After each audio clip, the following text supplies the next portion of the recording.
네, 반갑습니다. 마르스 김동석의 리얼 주식입니다. 오늘 마르스 김동석의 리얼 주식은 바로 외국인 연일 순매수 중입니다. 삼성전자 약속의 8월 두 배기에 왔습니다. 급반등 매점 공개하니까요. 영상 처음부터 끝까지 꼭 시청하시길 바라겠습니다. 그 이전에 저희 마르스 김동석의 리얼 주식 유튜브에서 저희가 삼성전자 시리즈로 좀 진행을 한다고 말씀드렸습니다. 그래서 여러분들에게 좀 도움을 드리려고 하는데 구독자 5만 명을 향해 달려가고 있습니다. 그래서 구독자 저희가 4만 명 달성 이벤트로 신정책 테마주 총정리 자료집을 무료로 나눠드리고 있으니까 이 자료집을 받고 싶다 하시면은 영상 끝까지 보시면서 어디서 받을 수 있는지 알아가시면 된다 말씀드리고요. 최근에 좀 도움이 될 수 있을 만한 영상들 많이 찍어드리고 있으니까 이 영상들 시청하시고 우리 유튜브 구독 버튼 그리고 영상 좋아요 그리고 댓글까지 남겨주시면 정말 감사하겠다 말씀드리고요. 나는 기법 강의도 관심 많습니다 하시면 맨 아래에 저희 상한가 차트 연구소 유튜브 구독과 영상 시청까지 꼭 부탁을 드리도록 하겠습니다. 그래서 오늘의 주제는 최근 외국인 연일 순매수가 들어오는 이 삼성전자에 대해서 좀 8월에 어떤 두 배 기회가 있는지 우리가 급방등맥점이 어딘지 알아볼 필요가 있다라는 거죠. 집중하시고요. 약속의 8월에 무슨 일이 있는지 집중해서 배워가시면 좋을 것 같습니다. 일단 아시겠지만 최근에 삼성전자가 바닥에서 조금 반등을 하고 있는 부분이고요. 거기에 따라서 최근 이 수급을 본다고 하더라도 외국인 수급이 연일 들어와주고 있는 모습을 확인할 수가 있습니다. 그러다 보니까 과연 왜 이런 상태인가 또는 앞으로 계속 매수세가 들어올까에 대한 고민들을 해야 된다는 거죠. 그래서 오늘 정리를 해드립니다. 오늘은 첫 번째 삼성전자는 어떤 기회가 있는가에 대한 삼성전자 자체의 이 기회를 설명드리고요. 두 번째는 이 삼성전자가 왜 8월에 약속이 되어 있는가 또는 8월에 왜 집중해야 되는가에 대해서 알아볼 필요가 있습니다. 세 번째는 그래서 그럼 8월에 만약에 기회가 사라진다면 그러면은 앞으로 뭐 기회가 없는가? 그럼 앞으로의 또 기회 뭐가 있는가에 대해서 하나하나 정리를 해드리겠습니다. 일단 아시겠지만 최근에 이런 기사가 떴죠. 삼성전자에 돌아온 외국인 9거래일 만에 순매수 전환입니다. 그러니까 9거래일 동안에 계속 외국인 매도만 때리다가 9거래일 만에 이제 매수로 전환이 됐다라고 볼 수가 있는 거죠. 그래서 쭉 보시면은 외국인이 9거래일 만에 삼성전자에 대한 순매수세를 재개를 했고요. 주가도 반등하고 있는 상태입니다. 주당 7만 원 선이 붕괴된 상황에서 2.4분기 호실적을 바탕으로 수급이 개선될 수 있을지 관심이 좀 쏠리고 있는 상태고요. 외국인 투자자는 삼성전자 주식 22억 3,100만 원어치를 사들이고 있는 상태입니다. 엄청 큰 돈은 아니죠. 그래서 4일 200원어치 삼성전자 주식을 팔아치운 후 8거래일 연속 7,200억 원에 달하는 순매도 대금을 기록을 했고요. 한 달간 삼성전자에서 나간 돈만 대략 한 2조가 넘어간다고 생각하시면 돼요. 어마무시한 수준이죠. 대략 10%까지는 아니지만 거의 그 정도 수준에 준하는 이 시가총액이 어떻게 보면 외국인 매도세로 인해서 증발했다라고 볼 수가 있습니다. 그래서 기관의 순매도도 역시나 많은 수준이고 실제로 대부분이 좀 매도를 하고 있는 상태라고 생각하시면 될 것 같습니다. 그래서 1월 3일 장중 79,800원에 거래됐던 삼성전자 주가는 지난 3월 9일 처음으로 종가 기준 7만 원 밑으로 깨지게 됐고요. 그 이후 지지부진한 흐름 보이다가 최근에 64,500원까지 최저가를 찍게 됐습니다. 그래서 삼성전자는 전거래일 대비해서 약 1.9% 오른 67,600원에 거래 중인데 이게 뭐 때문이다? 외국인이 매수를 하면서 주가 상승을 견인하고 있는 상태라고 보시고 있는 거고 대부분이 지금 보고 있는 게 뭐냐면 기업의 가치가 사실상 지금 괜찮은 것 같은데 너무 이거 주가가 하락한 거 아니야? 라고 사람들이 생각하고 있다라는 거죠. 하지만 생각만 하는 거지 왜 이렇게까지 하락을 했고 또는 내가 지금 집중 투자해야겠다 이런 생각은 아직 못하고 있다라는 거죠. 그래서 매출의 3분의 1 이상을 삼성전자 D램이 차지하고 있는 상태의 이 데이터 센터 업체들의 견조한 수요 증가가 아마 삼성전자의 주가 상승을 좀 이어가지 않을까라는 예상을 하고 있는 상태입니다. 그래서 메모리 가격은 긍정적인 흐름이 예상되기 때문에 올해 삼성전자 계속 우상향 추세가 이어지지 않을까라는 예상을 하고 있는 거고 리스크는 항상 얘기했던 인플레이션, 중국 봉쇄 등등의 영향이라 보시면 될 것 같아요. 그래서 요새 중요한 건 뭐냐면은 지금 외국인이 들어와 주고 있구나. 외국인 매수세에 따라서 삼성전자 반등이 나와줬구나라고 우리가 판단할 수가 있다라는 거예요. 오케이, 알겠습니다. 지금 삼성전자가 외국인이 좀 다시 좀 돌아오고 있구나. 근데 중요한 게 뭐냐면은 이걸로 끝날 게 아니라는 거예요. 그래서 앞으로 삼성전자 기대감이 뭐가 있느냐라고 물어볼 수 있을 것 같은데, 제가 얘기했죠. 결국에는 D램에 대한 가격이 상승하고 D램에 대한 이 DDR5에 대한 수요가 회복이 돼야, 그래야 이 삼성전자 매출도 늘면서 충분히 이 주가에 대한 기대감이 나온다라는 거예요. 왜냐하면 지금처럼 매출도 뭐 꾸준히 나가지만 이렇게 DDR5, 그러니까 성장성이라는 게 꺾이면 안 된다라는 거예요. 그래서 아시겠지만 최근에 디지털 전환 가속에 서버용 D램 시장이 광속 성장하고 있는 상태입니다. 그러니까 사실상 우리가 D램 시장이라고 한다면은 1등이 뭐냐면은 그게 바로 서버용이에요. 그러니까 우리 컴퓨터에 들어가는 D램보다야 서버용으로 들어간 D램이 당연히 비싸고 많이 들어간다는 거죠. 그래서 삼성전자도 기대감이 커지려면 D램에 대한 기대감은 서버용으로 들어가야 된다라고 생각하시면 될 것 같습니다. 그래서 보시면은 삼성전자와 SK 하이닉스 반도체 실적을 견인해온 서버용 D램 시장이 고성장이 예상이 된다. 그러니까 지금보다 더 빠르게 성장을 한다는 소리죠.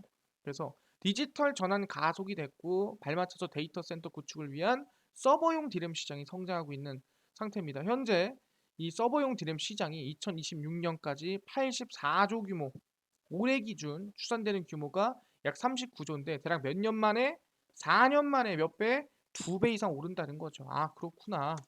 4년 만에 몇 배? 2배 이상 삼성전자의 D램에 대한 수요가 늘어난다라는 거예요.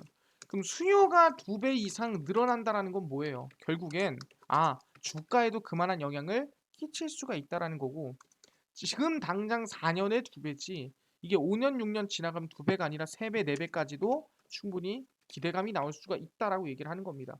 그렇구나. 그래서 D램 시장 확대에 따라 D램 시장 구조도 변할 것으로 보이고 있고요.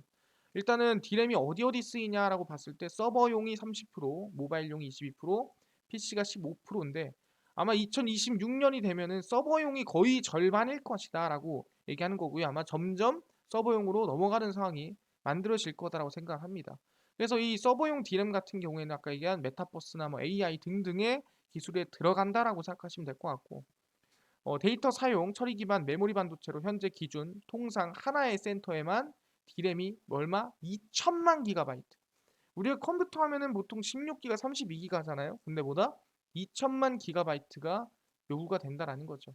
그래서 국내 반도체 기업들은 서버용 D램 시장의 성장을 반기고 있고요. 당연히 삼성전자와 SK 하이닉스가 상당히 중요하게 생각한다라고 생각하시면 됩니다. 그래서 서버용 D램 시장이 수요가 가파르게 성장 중이고 거기에 따라 삼성전자와 SK 하이닉스가 수혜를 입는다라고 생각하시면 됩니다. 그렇구나. 지금 이 서버용 D램이 4년간 2배, 그리고 그 이상 넘어가면은 3배, 4배 이상 성장이 나오겠구나. 거기에 삼성전자가 수혜를 입는구나 판단할 수가 있습니다. 오케이, 확인이 됐습니다. 근데 실제로 진짜로 2배 이상 크냐, 또는 이게 진짜 가능한 일이냐라고 또 물어볼 수가 있습니다. 충분히 가능하다는 거죠. 왜? 삼성전자도 보다 더 속도가 빠르고 더 용량도 늘리고 더 좋은 이 D램에 대한 개발을 진행 중이라는 거죠. 그러니까 오히려 시장 점유율이라든가 아니면 기대감이 점점 더 커질 수밖에 없다라는 거예요. 그래서 보시면 아시겠지만 2배는 시시하다. 용량을 뭐 2배밖에 안 올리냐. D램 용량을 4배나 올렸습니다. 그래서 이게 차세대의 삼성전자의 D램이라고 보시면 될 것 같고요. 크기 자체도 거의 뭐 2배죠. 크기가. 원래 D램이라고 한다면 램이 한 요만한데 이거 2개를 거의 합친 크기가 아닌가라고 생각이 듭니다. 그래서 삼성전자가 업계 최초로 고용량 512GB CXL D램을 개발을 했습니다. CXL은 고성능 컴퓨팅 시스템에서 CPU와 함께 사용되는 가속기, 메모리 저장 장치 등을 효율적으로 활용하기 위해 만들어진 새로운 인터페이스고, 그러니까 기존에 우리가 생긴 D램이랑은 아예 다르게 생겼죠. 일반적으로 CPU에 장착할 수 있는 D램의 개수는 정해져 있는데 CXL D램을 별도로 장착하면 메모리 용량을 더욱더 늘릴 수가 있다라는 거죠. 그래서 5월에 세계 최초로 CXL 기반 D램 기술을 개발을 하고 데이터 센터, 서버, 칩셋 업체들과 평가를 해오다가 512GB D램의 개발에 성공했습니다. 보통 우리가 이 510이다 그럼 SSD 같은 경우에는 500, 뭐 500기가니 뭐 1테라니 하는데 디램 같은 경우에는 없었다라는 거예요. 그래서 기존 제품 대비 메모리 용량이 몇 배? 4배 이상 성장이 됐다라고 보시면 될 것 같고요. 데이터 지연 시간은 5분의 1로 줄어들었습니다. 그러니까 사실상 말이 안 되는 수준이죠. 그래서 512기가 CXL 디램을 이용하면 메인 서버 한 대당 메모리 용량을 수십 테라바이트 이상으로 확장할 수가 있고, 흔히 메타버스나 인공지능, 빅데이터 이렇게 데이터가 많이 들어가는 사업에 대한 데이터를 좀 수월하게, 좀 편하게 다룰 수가 있다라는 거죠. 그래서 쭉 보시면 삼성전자는 이달 중 SMDK의 업데이트 버전을 오픈소스로 공개해서 CXL DM 기술을 활용하는 프로그램을 자유롭게 개발을 해서 다들 좀 쓸 수 있게끔 만든다라는 거죠. 이거 좀 수요를 늘릴 수 있게끔. 그래서 CXL DRAM은 인공지능, 빅데이터 등 서비스를 혁신적으로 향상시키고 안정적으로 돌아갈 수 있게 도와주는 차세대 메모리가 될 것이다라고 예상을 하고 있습니다. 그래서 뭐 올해 3분기부터입니다.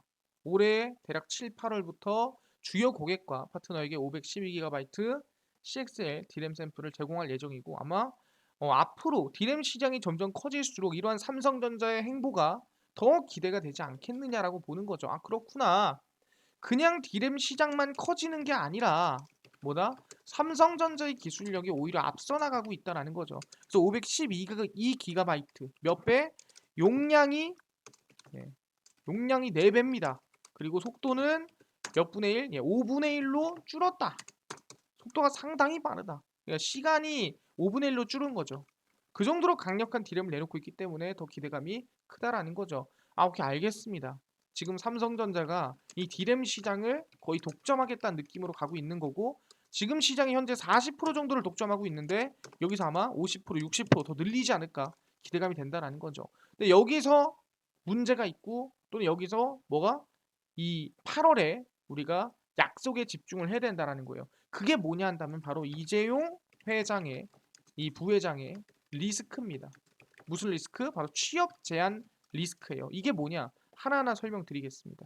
10년째 이재용 부회장입니다. 그러니까 이재용 부회장이 한 번도 이재용 회장이 못됐다라는 거죠. 정의선은 지금 회장이잖아요. 근데 이재용은 부회장입니다. 올해 회장 달고 위기의 삼성을 이끌까라는 건데 이게 뭔 소리냐? 쭉 보시면 이재용 삼성전자 부회장이 올해는 회장 승진을 할지에 대해서 관심이 쏠리고 있고요. 이번에 정부가 바뀐 다음부터 이제 이 부회장의 역할론에 대한 얘기가 상당히 늘고 있기 때문에 아마 충분히 회장 승진도 기대해 볼 수 있지 않을까라는 생각을 하고 있는 거죠. 쭉 보시면 이 부회장은 2012년 인사에서 부회장으로 승진한 뒤 약 10년 동안 계속 부회장만 하고 있습니다. 사실상 삼성, 현대, SK, LG 등 4대 그룹 총수에서 부회장직을 10년 동안 유지하고 있는 사람은 이재용이 유일하다라는 거죠. 정의선 현대차그룹 회장 같은 경우는 2020년 10월 명예회장으로 물러난 부친 정문구 회장을 대신해서 수석 부회장에서 회장으로 승진을 했고요. 최태원 SK그룹 회장 같은 경우에도 최종현 회장이 별세한 뒤 일주일 만에 회장에 취임이 됐습니다. 구광모 LG그룹 회장 같은 경우에도 구보무 회장의 별세 한 달 후 2018년 6월에 회장직에 올랐기 때문에 사실상 4대 이 총수 그룹 중에서는 삼성전자가 유일하게 계속 이제 10년 동안 회장직을 비워놓고 부회장직을 10년 동안 유지하고 있다라고 볼 수 있는 상태입니다. 정말 말도 안 되는 상황이죠. 그래서 2014년 이건희 회장이 쓰러진 이후부터 그룹을 이끌며 사실상 총수 역할을 해오고 있는 상태고요. 매년 2년 인사에서 이 부회장의 회장 승진론은 계속 얘기가 됐지만 사실상 지금 어떻게 될지는 모르고 있는 상태다 이거죠. 쭉 보시면 왜 그러냐 한다면은 국정농단 재판 이후 이어진 삼성물산 합병 의혹 재판까지 사법 리스크가 지속이 되면서 사실상 구속도 되고 좀 말들이 많았습니다. 그래서 이건희 회장이 쓰러진 후 경영 정면에 나섰지만 사법 리스크, 사실상 어느 정도 좀 불법적인 일들이 좀 진행되냐 안 되냐, 뭐 문제가 있냐 없냐 말들이 많다 보니까 당장 회장으로 올리거나 그럴 만한 상황이 아니었다라고 얘기를 하는 거죠. 그리고 코로나19 사태 이후 산업계가 디지털 전환 등 거대한 변화를 맞이를 하면서 그 속에서 정말 더 열심히 해도 모자랄 판에 사법 리스크가 지속되다 보니까 경영 활동에 제약을 받고 있고, 그게 결국엔 삼성으로서는 큰 문제였다라고 보고 있는 거죠. 흔히 우리가 M&A를 하냐 마냐 말이 많았는데 사실상 계속 이제 구속돼 있고 하니까 뭐 M&A라든가 투자라든가 적극적으로 못했다라는 거예요. 그래서 이미 아까 얘기했던 정 회장, 부회장 아니면은 아까 최 회장 같은 경우에는 일찍이 이미 뭐 휘두르고 있는 상태에서 삼성전자는 좀 그게 많이 부족했다라고 얘기를 하는 겁니다. 그래서 사면론이 처음 떠올랐을 때만 해도 승진이 확실시되는 분위기였지만 현재 가석방 신분이기 때문에 승진이 아직 부담스럽다. 왜? 가석방이 됐다고 한다면은 취업 제한이 들어가 있는 거예요. 그러니까 지금 가석방 했기 때문에 다시 깜빵 갈 일은 없지만 5년 동안 취업 제한이 들어가 있기 때문에 사실상 삼성전자에서 회장으로 올리기에는 좀 부담이 된다라고 보고 있는 거죠. 그래서 경영 불확실성이 대두되고 있는 상황에서 현재 위기를 기회로 바꾸기 위해서는 이 사법 리스크의 문제를 좀 바꿔야 된다라는 거죠. 이거를 좀 해제할 필요가 있다라는 거예요. 그래서 국내 1위 기업인 삼성전자의 대규모 M&A가 미뤄지면서 그 이유는 다 뭐다? 사법 리스크 때문이다라고 생각하는 거죠. 그래서 이번에 석가탄신일 앞두고 나서 이 부회장을 포함해서 롯데그룹 회장이라든가 경제 5단체에서 사면 좀 시켜주면 안 되냐라고 얘기를 했습니다. 사면을 해야 아까 얘기한 5년의 취업 제한이 풀립니다. 그래서 삼성전자 1차 협력사 207개 업체가 소속된 삼성전자 협력회사 협의회에서 특별 사면 복권을 요구하는 청원서를 청와대 법무부에 제출을 했는데 사실상 결정이 되지 않았죠. 그래서 사면이 안 됐다라는 거예요. 그래서 이번에 근데 이제 정권이 바뀌면서 아마 충분히 이 사면에 대한 기대감이 좀 커지지 않겠느냐라는 부분이 나와주고 있다라는 거죠. 아까 얘기했습니다. 이 부회장이 5년간 취업 제한이 지금 이 가석방이기 때문에 걸려 있는 상태입니다. 그래서 이 제약을 받지 않으려면 아예 사면 결정을 내려야 된다라고 있는 부분이고요. 오는 7월 29일 가석방 형기가 만료가 되지만 특정 경제범죄 가중처벌법에 의하면 5년간 취업 제한이 됩니다. 그래서 언제 왜 8월이냐? 바로 8월 15일 광복절 이전에 광복절 사면이 결정될 가능성이 높다라는 거고 그 광복절 이전에 오히려 현충일이나 제헌절에 또 특별 사면까지 기대가 되고 있다라고 볼 수가 있다라는 거죠. 그래서 윤 대통령이 적극적으로 친기업 행보를 보이는 만큼이나 아마 이번에 사면까지 좀 진행이 되지 않을까라는 생각을 하고 있다라는 겁니다. 아, 그렇구나. 그리고 만약에 사면이 된다면 내년에 등기이사 복귀까지도 다시 오를 수 있겠다라고 기대감이 커 보인다라는 거죠. 그리고 실제로 삼성 저격수, 그러니까 삼성을 막 욕하던 김상조 전 청와대 정책실장까지도 삼성이 지금 컨트롤 타이가 없다. 아, 지금 돌아가야 된다. 있어야 된다라고 얘기를 하고 있는 겁니다. 아, 그렇구나. 그래서 핵심만 얘기를 하자면 지금보다 삼성에는 지금 컨트롤 타워가 없다. 지금 회장 자리가 비어 있는 상태죠. 그래서 회장으로 누가 들어와야 되는데 이재용 부회장이 사실상 취업 제한으로 5년 동안 올라가기가 부담되는 상황인데 중요한 거는 뭐다? 이번 석가탄신일 5월 원래 여기서 사면이 됐으면 좋았는데 사면이 안 됐습니다. 그래서 5년 취업 제한이 계속 들어가고 있는 상태고 이번에 8월 15일 광복절 특사를 우리가 한번 사면을 좀 노려볼 만하다라고 얘기를 하는 거고 그래서 약속에 우리가 8월이다라고 얘기를 하고 있는 거죠. 그래서 나오는 게 뭐다? 사면이 언제쯤? 아마 이번에 광복절 특사를 좀 기대해 볼 수 있지 않느냐라는 얘기가 슬슬 나와주고 있다라는 거예요. 보시면은 이번에 8월 15일 광복절 특사 가능성이 커진 게 아니냐라는 얘기를 하고 있는 거고요. 아까 얘기한 대로 경제 활력을 강조하고 있기 때문에 꼭 진행해야 되는 거다 얘기를 합니다. 그래서 그동안 사면이 3.1절, 석가탄신일, 광복절, 성탄절 등에 맞춰서 이루어졌는데 과거에 광복절 특사로 2015년에 풀려난 바가 있고요. 그리고 실제 과거 이건희 같은 경우에는 개천절로 사면이 된 적이 있습니다. 그래서 이런 날짜에 사면을 진행을 하는데 이번에 아마 광복절 특사로 진행하지 않을까라는 생각을 하고 있다라는 거죠. 삼성전자에서는 리더십 부재로 대규모 인수합병이나 투자가 중단된 상태이기 때문에 TSMC나 인텔에 좀 밀리고 있다는 거예요. 그러니까 경쟁력을 유지하기 위해서는 지금 꼭 이재용 부회장의 참여가 필요하다라고 얘기를 하고 있는 상태입니다. 그렇기 때문에 지금보다 특별 사면에 대한 설문조사를 해봤을 때 거의 한 70%는 사면을 가자라고 얘기를 하고 있는 겁니다. 왜?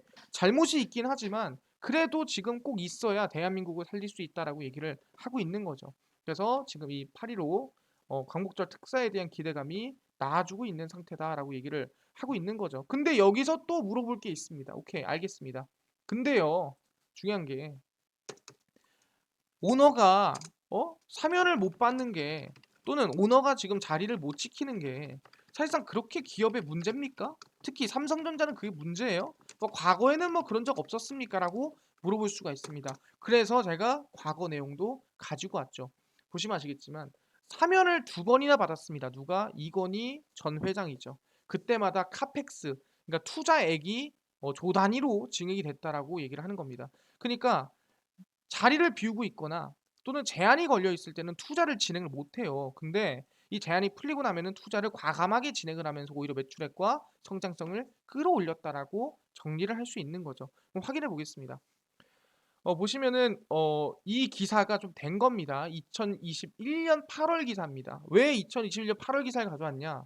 우리는 이건희에 대한 얘기를 보기 위해서 가져온 거니까 여기서 이재용에 대한 얘기는 빼고 보시면 될 것 같아요. 그래서 여기서는 이미 이재용 부회장이 여기선 지금 뭐 구속되고 지금 수감 중이라고 생각하시면 되는데 이건희 얘기를 보러 가겠습니다. 이건희 회장은 1997년과 2009년에 두 차례나 사면을 받았습니다. 1997년엔 노태우 전 대통령 비자금 사건, 징역 2년에 집행유예 3년에 2009년엔 불법 차명 계좌 사건으로 받은 징역 3년에 집행유예 5년을 사면을 받았습니다. 그래서 두 차례의 경우 모두 집행유예를 받아서 구속은 면했으나 경영 일선에서 당연히 자유롭지 못했다라는 거죠. 그래서 경영 실적이나 투자 분위기가 확연하게 갈렸고 특히 실적 확대와 더불어 지연됐던 대규모 설비 투자 카펙스 어, 풀려 사면 이후에 과감하게 뒤따르는 모습이 보였다라는 거죠. 그러니까 이 집행유예 뜨고 나서 그 기간 동안에는 경영에 참여를 못하면서 투자라든가 성장이 못 나오다가 사면을 받고 나서 다시 폭발적인 성장 그리고 잘못이 또 생겼다가 사면 전까지는 또 지지부진하다가 사면 끝나고 나면은 또 폭발적인 성장이 만들어졌더라라고 얘기를 하고 있다라는 거죠. 그래서 사면 이후에 카펙스 규모로만 1조 5천억 가량 추가 투자가 2000년에 들어서는 15조가 넘는 추가 투기 자금이 투입이 되는 모습을 보였다라는 거예요. 그래서 이 회장 전 고 이건희 회장의 사법 리스크가 노출된 건 1995년이고요. 노태우 전 대통령 정치자금 명목으로 100억 원의 뇌물을 공여했다는 혐의였고 11월 생애 첫 조사를 받고 7월 관련 혐의에 대한 유죄가 인정이 돼서 2년 집행 2년 징역에 집행유예 3년을 받았습니다. 구속은 면했지만 뭐 조사와 재판 과정을 거치면서 사실 경영을 한다라는 게 좀 불가능했죠. 근데 1995년 아시겠지만 그 당시가 뭐 할 때냐면은 반도체 붐이 일어나고 닷컴 붐이 일어날 때였습니다. 근데 그 당시에 이제 이 호황으로서 사상 최대 실적을 기록은 했지만 이와 같은 성과가 계속 연결되지는 못했다라는 거죠. 96년에 1조 4,400억 원, 95년에 4조 4조 732억 원 대비 64% 빠졌고 1997년도에는 43%나 줄어든 2조 3,220억 원으로 기록을 했습니다. 그러니까 어마무시하게 줄어들고 있고 어마무시하게 성장성이 줄어들었다는 거죠. 뭐 경영에 이건희 전 회장이 없었다는 이유로 그 정도로 박살이 났다라는 거예요. 그리고 이제 순이익 같은 경우에는 95년에 2조 3천억, 근데 96년에는 몇 배? 2조 3천억이었던 순이익이 3천억으로 97년도에는 마이너스로 적자 내려갔다고 볼 수가 있는 거죠. 그래서 이게 이제 아까 얘기했던 투자 변화 추이라고 좀 볼 수 있는데 이걸 좀 가까이서 당겨서 좀 보여드리도록 하겠습니다. 보시면은 혐의가 95년에 나오게 됩니다. 그래서 매출은 이렇게 나오게 되고요. 그다음에 96년에 징역을 받습니다. 매출이 늘긴 늘었어요. 근데 영업이익이 오히려 줄어드는 모습을 확인할 수가 있고요. 그래서 개천절에 97년 특사를 받게 됩니다. 그래서 이제 보시면은 카펙스 규모는 그대로 유지가 되지만 매출액이 늘기 시작하고요. 말도 안 되게 성장성이 나아지게 되는 부분입니다. 계속해서 성장이 나오죠. 그래서 4년 만에 2배 이상 성장을 이루게 되고요.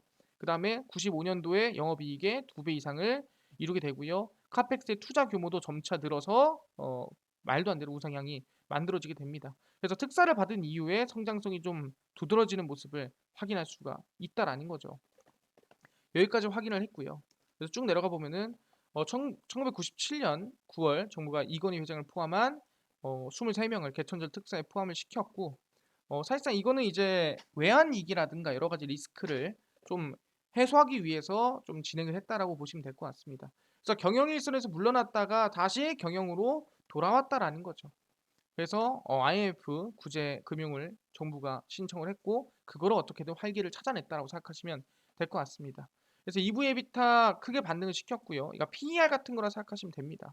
그리고 4조 원대였던 에비타를 경영 복귀에 5조 그리고 8조 계속 성장을 시키는 모습을 확인할 수가 있습니다. 그러니까 그래서 회장이 있냐 없냐 또는 경영일선에 이 컨트롤 타워가 있냐 없냐 컨트롤 타워가 지금 조사를 받고 있냐 안 받고 있냐에 따라서 성장성이 달라진다라는 거예요. 과거에도 그랬다라고 우리가 볼 수 있다라는 거죠. 쭉 보시면 근데 또 2009년에 실형을 또 선고받게 됩니다. 그래서 비자금 관련 차명계좌 존재 사실 때문에 문제가 생겼는데 그리고 나서 언제 이 쭉쭉쭉 이 조사를 징역 3년에 집행유예 5년을 받았는데 4개월 만에 같은 해 12월에 또 사면이 됐습니다. 왜 사면됐냐? 그만큼 중요한 해였으니까.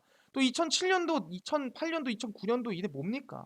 아시기 리먼 브라더스 사태가 터졌던 위기의 사태입니다.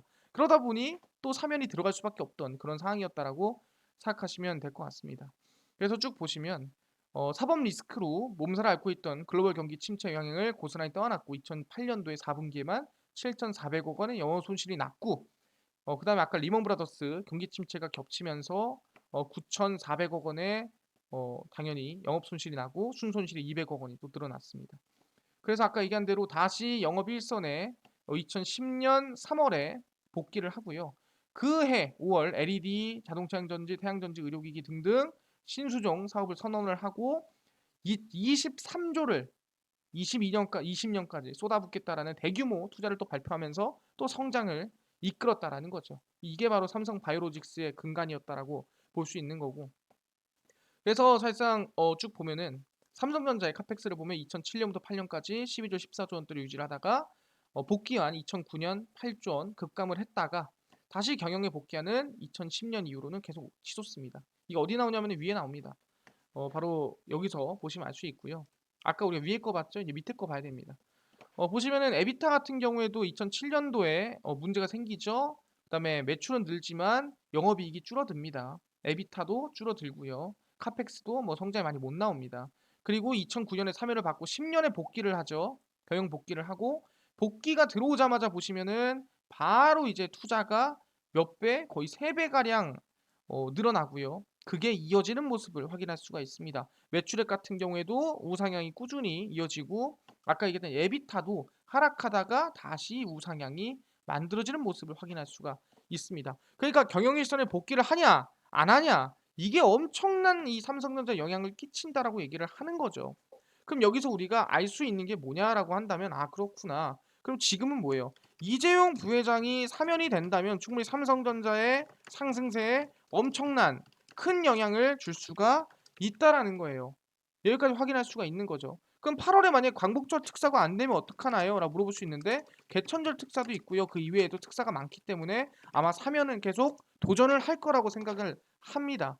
그래서 보시면 삼성전자의 주가입니다. 이재용 구속과 삼성전자 주가의 이 어느 정도 상관관계를 확인을 한 건데 보시면은 과거에 이건희 회장 경영 복귀를 할 때 2010년도 주가가 63% 올랐습니다. 코스피가 16% 올랐고요.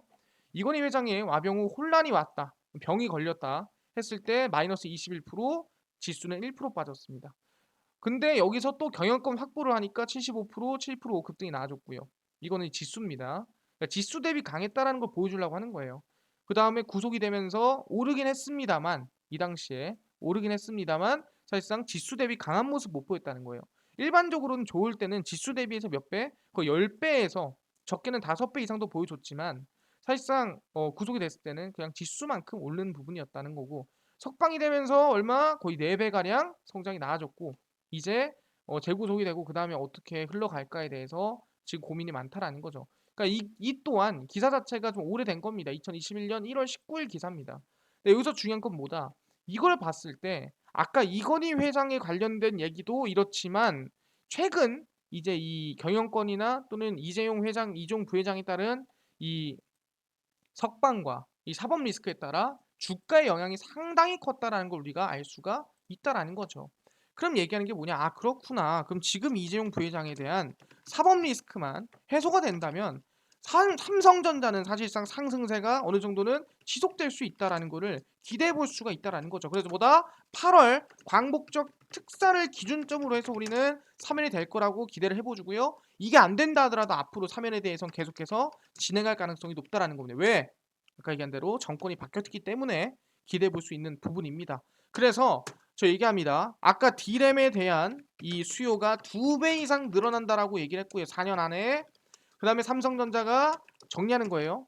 D램에 대해서 아까 4배 이상 용량을 늘린 신형이 3분기부터 이제 진행이 된다라고 얘기를 했습니다. 거기 더불어서 우리 8.15 우리 광복절 3연에 대해서도 지금 이재용 부회장이 기대감이 나아지고 있는 상태라는 겁니다. 그럼 얘기하는 게 그래서 결론 지을 수 있는 건 8월을 기점으로 그러니까 3분기를 기점으로 해서 충분히 삼성전자가 상승 랠리가 이어질 수 있는 그런 기반이 마련될 수 있다는 거고 3연을 못 봤더라도 앞으로 계속해서 3연은 도전할 가능성이 높고 도전을 해서 3연이 된다면 지금까지 역사적으로 봤을 때 삼성의 실질적인 아까 얘기한 대형 초대형 투자와 그 다음에 주가 상승은 이어질 수 있겠다라고 정리를 하겠습니다. 아, 오케이, 이해됐습니다. 8월에 왜 약속의 8월인지 왜 2배 상승이나 급등이 기대가 되는지 이해가 됐습니다. 아니 근데요, 삼성전자도 중요하지만 아까 전에 처음에 4만 명 구독자 이벤트로 진행을 했었던 신정책 테마주 총정리 자료집 무료로 나눠주신다고 하셨는데 어디서 받을 수 있나요? 하시는 분들도 있고요. 그뿐만 아니라 당일 좀 급등이 예상되는 단타 종목을 매일 무료로 좀 나눠주세요. 또는 장 시작 전에 급등이 예상되는 뉴스나 시황을 좀 무료로 정리해주세요. 또는 테마주라든가 매매법이라든가 강의를 좀 무료로 나눠주세요. 하시는 분들이 있어서 김동석 대표가 100% 무료로 나눠드리고 있습니다. 어디서? 바로 김동석의 리얼 주식 연구소라는 100% 무료 어플이고요. 이 어플은 각 스마트폰 안에 내가 아이폰을 쓰고 있습니다 하시면 앱스토어에서 무료로 다운로드 가능하고요. 갤럭시를 쓰고 있습니다 하시면 구글 플레이나 또는 플레이 스토어에서 무료로 다운로드가 가능합니다. 그래서 각 스마트폰 안에 구글 플레이, 플레이 스토어, 앱 스토어에 스마트폰 내에 접속을 하신 다음에 뭐라 검색하냐? 김동석의 리얼 주식 연구소라 검색을 하시고요. 그럼 이렇게 김동석의 리얼 주식 연구소 어플이 화면에 뜨게 됩니다. 100% 무료로 어플 설치 가능하니까요. 꼭꼭꼭 설치를 하셔라 말씀을 드립니다. 그래서 어플을 설치를 하시고 나면은 이렇게 김동석의 리얼 주식 연구소 어플이 화면에 뜨게 됩니다. 그래서 김동석의 리얼 주식 연구소 어플이고요. 당일 리얼 추천주가 당일 급등 예상 종목을 무료로 알려드리고 급비 분석이 장 시작 전 시황을 무료로 정리해 드립니다. 그리고 급비 자료가 테마주라든가 매매법에 대해서 무료로 알려드리고 아까 전에 구독자 이벤트로 신정책 테마주 총정리 자료집 어디서 받을 수 있나요? 당일 추천주 누르시고요. 구독자 이벤트 누르시면은 제가 이렇게 4만 명 달성 자료 해가지고 올려놨습니다. 이거 누르시면 100% 무료입니다. 100% 무료로 정책주 총정리 자료집 받아갈 수 있으니까 꼭꼭꼭 무료로 받아가셔라 말씀드리고 당일 리얼 추천주에서는 매일매일 이렇게 4월 19, 5월 19일, 18일, 17일, 16일 추천주를 매일매일 무료로 올려드리고 있습니다. 그러니까 이것만 봐도 다른 종목 관심 가질 필요 없으니까 당일 급등 예상 종목 무료로 확인하시면 좋겠다 말씀드리고 급비 분석에서는 장 시작 전 시황을 올려드립니다. 보시면 해외 증시라든가 국내 이슈를 오늘도 보시면 해외 증시부터 국내 이슈까지 모두 무료로 올려드렸죠. 이것만 봐도 다른 이슈 볼 필요가 없고요. 급비 자료에서는 테마주라든가 매매법 무료로 올려드리고 있습니다. 최근 HLB가 움직였다면 왜 움직였고 어떤 종목들이 대장주인지 정리를 해놨습니다. 이렇게 매일매일 올려드리고 있고 기법 강의 자료도 매일매일 올려드리니까 꼭꼭꼭 무료로 다 확인하시면 좋겠다 말씀드립니다.